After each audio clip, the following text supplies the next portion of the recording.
Bienvenue dans l'univers du vieux sage Mandio. Écoute attentivement, jeune, et laisse-moi t'impacter positivement. Écoutez-moi, les jeunes, écoutez bien. Le monde est dur, souvent injuste, parfois cruel. Mais il existe une force discrète, puissante, silencieuse, qu'on oublie trop souvent, la bienveillance. Et aujourd'hui, je vais vous raconter l'histoire de Fatim, une jeune fille dont le cœur pur a changé des vies, sans le savoir. Fatim, c'était une fille simple du quartier, ni la plus belle, ni la plus riche, ni la plus connue. Mais elle avait ce don rare, celui de toujours vouloir le bien des autres.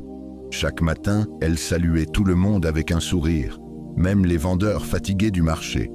Quand un camarade n'avait pas à manger, elle partageait sans attendre de merci.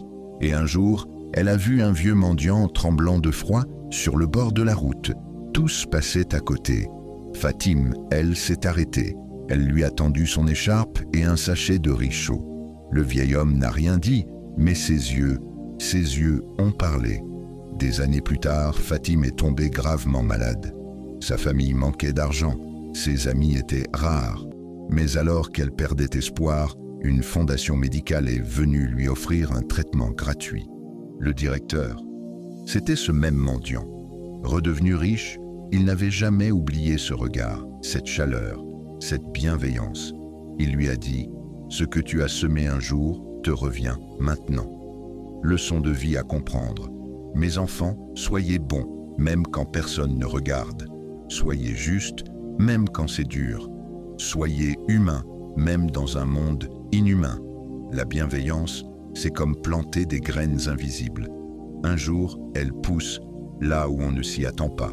Soyez comme Fatim, parce que ceux qui donnent avec le cœur reçoivent 1000 fois plus avec le temps. Et n'oubliez jamais, la richesse d'un homme se mesure aussi à la douceur de son cœur.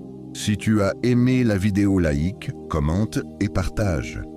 Abonne-toi pour ne pas manquer les prochaines histoires inspirantes et conseils de vie du vieux Mandio.